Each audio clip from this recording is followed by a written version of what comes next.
Hello दोस्तों, राधे राधे, राम राम। कैसे हैं आप सब?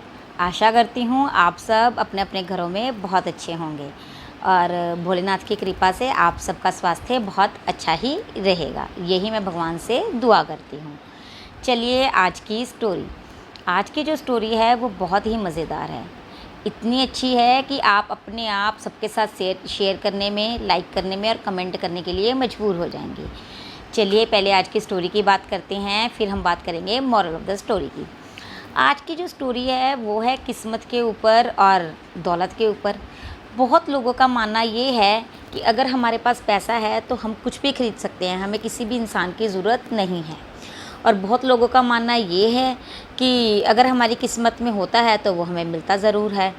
और आज की जो स्टोरी है ये आपको यही समझाने के काम आएगी कि दौलत सबसे ज़्यादा ज़रूरी होती है कि किस्मत, या फिर दोनों का होना ज़रूरी है। मेरी स्टोरी को एंड तक सुनिएगा और आनंद लीजिएगा और बताइएगा कि आपको कैसी लगी। चलिए स्टोरी टाइम। एक सुबह क्या होता है, किस्मत रानी और दौलत रानी दोनों एक जंगल में टहल रहे होते हैं और आपस में बातें कर रहे होते हैं। वहाँ पे एक लकड़हारा रोज़ लकड़े काटने के लिए आता है। तो दौलत रानी और किस्मत रानी जब आपस में टहल रहे होते हैं तो वो लकड़हारे को देखकर बातें करने लग जाते हैं और कहते हैं, ये बेचारा कितना गरीब है, क्यों ना हमें इसकी मदद करनी चाहिए। दौलत रानी कहती है, अगर मैं इसके ऊपर मेहरबान हो जाऊं तो ये मेरा पानी भरेगा और तुम्हें पूछेगा तक नहीं। तो किस्मत रानी को भी गुस्सा आ जाता है। वो कहती, तू ऐसी बात करती है, अगर मैं इसके ऊपर मेहरबान हो जाऊं तो ये तो तेरी कदर भी नहीं करेगा। दोनों लड़ने लग जाती हैं। फिर वो दोनों कहते हैं, क्यों ना हम अपनी अपनी किस्मत को, अपनी अपनी दौलत को, अपनी अपनी ताकत को आजमाएं। तो वो दौलत रानी कहती है, पहले मेरी टर्न फिर तेरी। वो किस्मत रानी मान जाती है।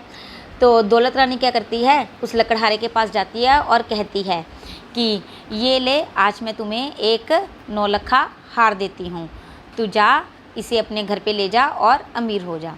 लकड़हारा उसे लेकर बहुत खुश हो जाता है और अपने घर के लिए निकल जाता है। जैसे ही लकड़हारा घर के लिए निकलता है तो ऊपर से ईगल जा रही होती है, जिसे ईल कहा जाता है। उसे तो चमकदार चीज़ें बहुत पसंद होती हैं।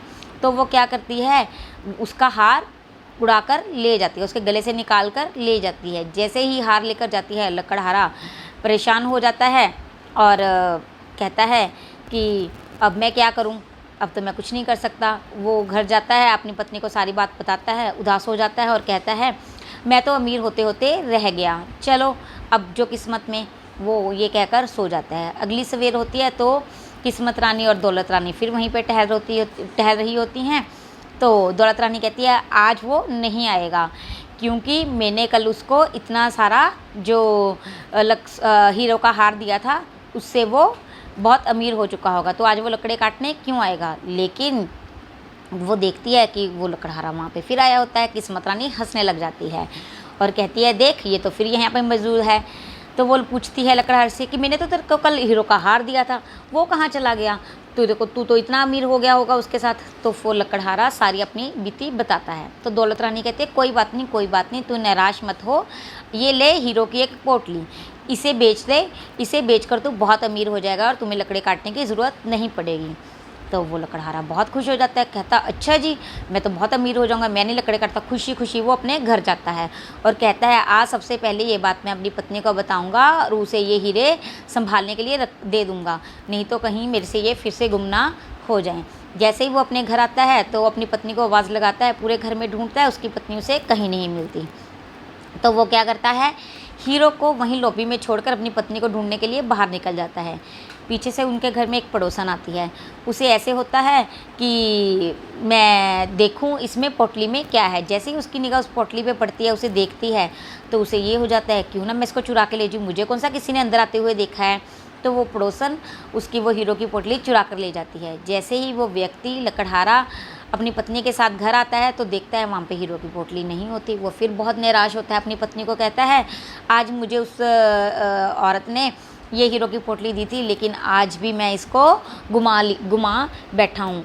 अब मुझे लगता है मेरी पूरी ज़िंदगी तो गरीबी में ही निकलेगी। तो ये बेचारा दुख मनाता हुआ सो जाता है। अगली सवेर होती है उसी जगह पे दौलत रानी और किस्मत रानी फिर वहाँ पे खड़ी होती हैं, आपस में बातें कर रही होती हैं। दौलत रानी फिर इतराती हुई कहती है आज वो कभी नहीं आएगा, अब तो भूल जा वो यहाँ पे आएगा। किस्मत रानी कहती है कोई बात नहीं, देख लेते हैं। जब वो थोड़ी सी आगे बढ़ते हैं, वो लकड़हारा फिर वहाँ पे लकड़ियाँ काटने के लिए आया होता है।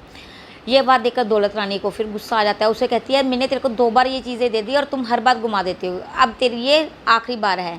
आज मैं तुम्हें वो पत्थर दे रही हूँ जो दुनिया का सबसे महंगा पत्थर है, इसे बेचकर तुम करोड़पति हो जाओगे और तुम्हें तुम्हारी 7 पुश्तों को भी लकड़ों काटने की ज़रूरत नहीं पड़ेगी। तो वो उस आदमी को वो लाल रंग का पत्थर दे देती है और वो आदमी सोचता है कि अब ये पत्थर लेकर मैं अपने घर जाऊंगा और आज मैं इसको नहीं घुमाऊंगा। जैसे ही वो पत्थर अपनी जेब में डालता है और उस जेब पे अपना हाथ रख लेता है ताकि वो उस पत्थर को ना गवा सके, और जैसे ही वो जेब पर हाथ रखता है वहाँ से निकल जाता है। रास्ते में जब वो पहुँचता है तो देखता है कि एक कुआं होता है और उसे बहुत प्यास लग रही होती है।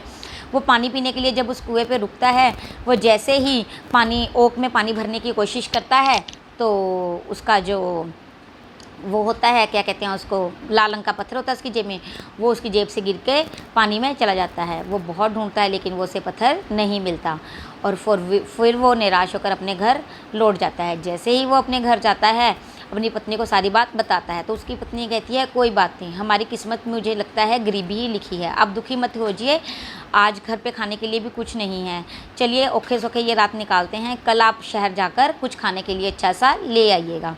तो वो लकड़हारा भी अपने आप में संतुष्टि को बना लेता है कि कोई बात नहीं, अब हम ज़िंदगी ऐसे ही गुजारेंगे। अगले दिन वो फिर वहीं पे लकड़े काटने के लिए जाता है तो किस्मत रानी कहती है कि आज मेरी बारी है, आज मैं कुछ से कुछ दूंगी, फिर देखते हैं ये कल आता है या नहीं।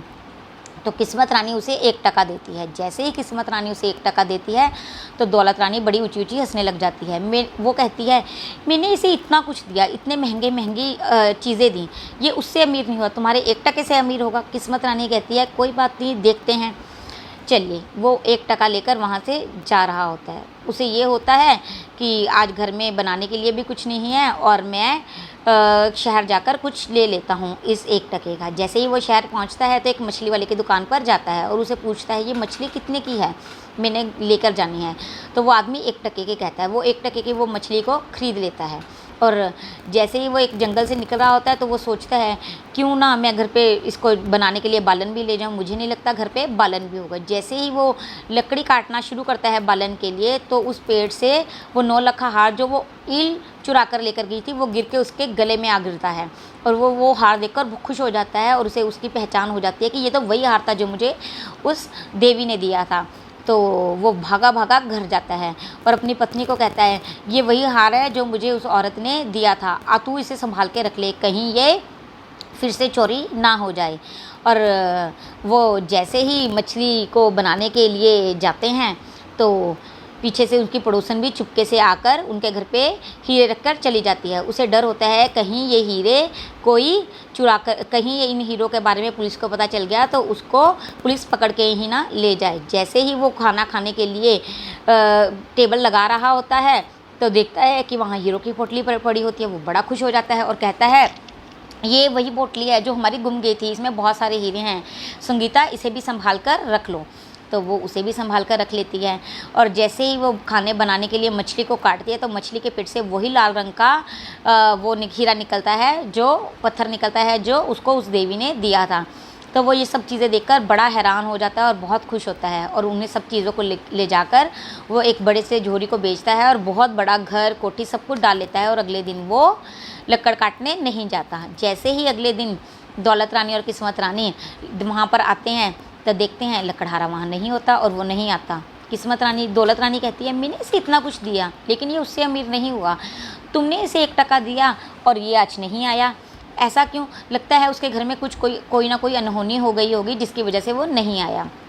तो किस्मत रानी कहती है चलो उसके घर जाकर देख लेते हैं। जैसे ही वो उसके घर पहुंचते हैं तो बहुत बड़ा महल उसारा पड़ा होता है, उसके बच्चे उसकी पत्नी हंस खेल रहे होते हैं, वो बहुत खुश होते हैं। तो ये बात देखकर दौलत रानी मान जाती है कि हाँ मैंने हार मान ली, तेरे आगे किसी की नहीं चलती। तो दोस्तों इस कहानी से तो हमने यही सीखा कि अगर हमारी किस्मत में हो तो दौलत भी कोई काम नहीं आती किस्मत के आगे। और किस्मत कैसे बनती है? अच्छे कर्मों से। तो दौलत रानी किस्मत रानी को पूछती है कि जैसे कि तूने ये बात सिद्ध कर दी है कि अगर किस्मत मेहरबान हो तो दौलत की भी कोई वैल्यू नहीं होती, पर मुझे ये तो बता दे कि तू मेहरबान किस पर होती है। तो दौलत रानी कहती है, मैं उसके ऊपर मेहरबान होती हूँ जो मेरे लिए अच्छा करते हैं, जो अपने कर्म अच्छे करते हैं, जो भगवान का नाम जपते हैं और भगवान के बनाए हुए इंसानों की मदद करते हैं। तो दोस्तों, अपने कर्म अच्छे बनाइए, हर एक की मदद कीजिए, हर काम अच्छा कीजिए। हो सकता है किस्मत आपके ऊपर भी मेहरबान हो जाए। अगर किस्मत मेहरबान होगी तो आपके वो हर काम बनने लग जाएंगे जिसके बारे में आपने सोचा भी नहीं होगा। अगर मेरी स्टोरी अच्छी लगी हो तो लाइक शेयर सब्सक्राइब ज़रूर करें। Thank you.